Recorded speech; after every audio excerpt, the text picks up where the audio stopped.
Thanks for tuning in to the Urban Scope podcast. I'm back with another exciting topic. Now, I discussed the best one-hit wonders for R&B on my other podcast, The Diaphragm Dynasty, but now I will be discussing the best one-hit wonders for rap and for hip hop. Now, unfortunately, there are one-hit wonders in every genre, and these artists had great talents, and it wasn't about the talent, but it's always about the team and about what follow through you have because we know it takes more than just talent to be successful. It's about who you know, what you know, where can you get the information, how much drive do you have? And for whatever reason, these artists never were able to follow through on these hits. But I'm going to identify some of the best hit wonders that I've seen in hip hop or listened to in hip hop. And if I had a greatest hits CD of the best one hit wonders, these songs would comprise that greatest hits album. Now, there are a lot of greatest one hit wonders, and tell me what you think are your greatest one hit wonders. But I'll compile my list and talk a little bit about these songs that go ahead. And the first song that, if you can remember, it was around the 106 and Park era that this song was very major. And being from the South, this song still had a great influence on me, just because it was a great song, great sample, and it's an interesting story of how they had to lose a lot of money from the sample, but they wanted to get the song out. And this song is Deja Vu Uptown by Lord Tariq and Peter Guns. Now, this song was major, and I think they shot it in Yankee Stadium, and the beat was classic, and the rapping was classic, and it was just an all around hit. And I wasn't from New York or never been to New York, but it definitely made you feel like you were from New York, similar to what a Biggie's Juicy did, or uh, a Tupac's California Love. You know, these type of songs that make you feel like you have been there in these areas before, because they're such great feel good songs, and that Lord Tariq and Peter Gunn song is one of the best songs that we had from a one hit wonder standpoint, and also just from a general hip hop standpoint as well. And then next is a 90s must listen song, a song that you had to hear in the 90s, and then you used to hear it on promos for movies and things like that. And that's Whoop There It Is, and by Tag Team. Now, Tag Team didn't have another hit, but they did have a lot of songs I listened to because they had a lot of funky type music. It was kind of like funk infused with hip hop, but nevertheless, they had great talent. But for some reason, I think they were just part of an era that kind of faded out and they never evolved.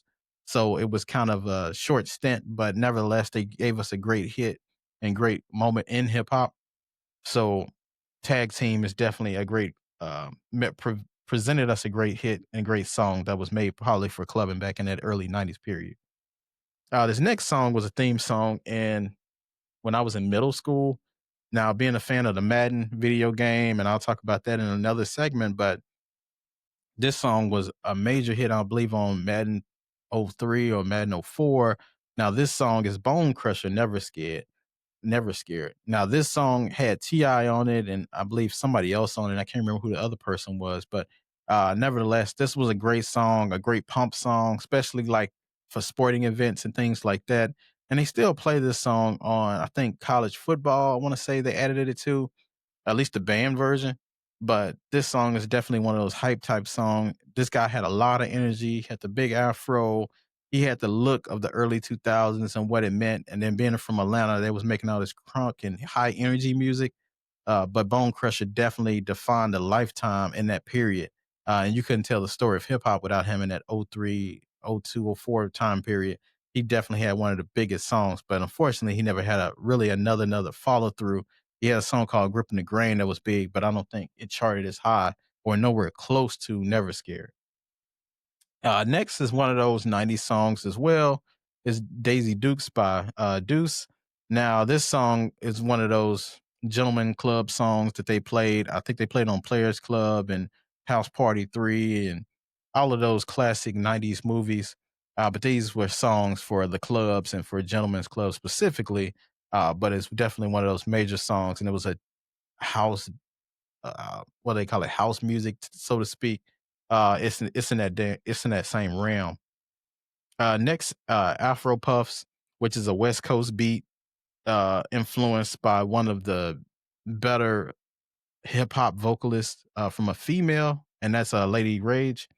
Lady Rage is she had a very Queen Latifah esque performance on this Afro puff song, and she was affiliated with Snoop Dogg. So I believe she had a lot of influence from Snoop Dogg back then. That's when Snoop Dogg had Doggy Style album out and all this stuff, and he had this he was ascending on into superstardom. But most people forget that he had an artist called Lady of Rage, which she ended up playing on Steve Harvey's show later in her career, towards the late 90s, which is a major show for her. And she played on things like Next Friday. So she had a career outside of music as an actress, but she didn't reach as high as probably she would liked, but she was a great vocalist and very underrated as well. Next is Souls of Mischief, 93 to Infinity. Now, this is one of the best beats in hip hop history. If you can recall, I want to say it was on the Come Up or one of those mixtapes, but J. Cole actually did a freestyle over this beat, so to speak, and made a song out of it. But it was one of the classic beats in hip hop.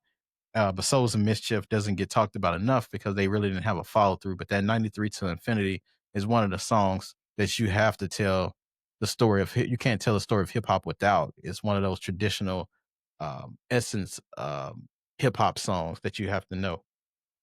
And then next is Afro Man, Until I Got High. Now, this song was major even for us that didn't indulge in those activities, but nevertheless, it was a catchy song. He had a lot of personality.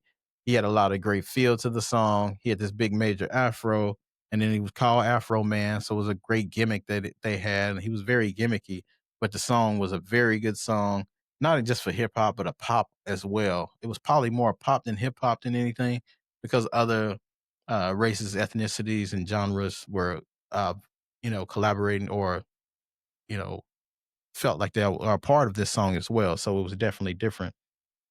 Next is Craig Mack, Flavor in Your Ear. This was actually the first single, and he was the first artist on Bad Boy to break Bad Boy before even Notorious B.I.G. came on along. Rest in peace to B.I.G. This is one of those feel great songs, but he didn't have any follow through. But I feel like he walked so Biggie could run, so to speak, because he kind of put the label in a good spot to be able to put out a Biggie or be able to even put out more artists and become the major label that they became. Next in the same realm as the Afro Man Until I Got High was Lunas. I got five on it. Because like I said, even if you don't indulge in those activities, that song was still major and a song that crossed over because it had one of the most classic beats in hip hop. And a lot of times it's the production or sometimes production makes the song, even if you have great lyrics, and sometimes that production can overshadow that. And this was definitely one of those because um, this song, has been used in several movies. I'm pretty sure it was on a TikTok trend at some point, but this is definitely one of the major songs in hip hop. Next is Raise Up by PD Pablo. Now, this is one of those songs that made us feel like we were from North Carolina, similar to Sweet Home Alabama, or even Jay Z's and Alicia Keys' Empire State of Mind. One of those good songs and odes to where you're from. One of the greatest old hometown songs or home state songs ever created in hip hop or any genre for that matter. Then next is Lil Troy, I Want to Be a Baller.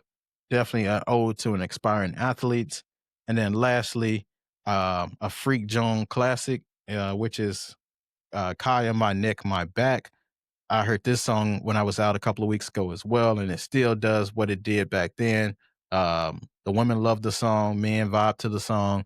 It's one of those songs that stood the test of time, and unfortunately, she wasn't able to stand the test of time, but nevertheless, she made a great moment in hip hop. So, tell me what is your favorite, one hit wonder and rap is, and then until next time, see you next time.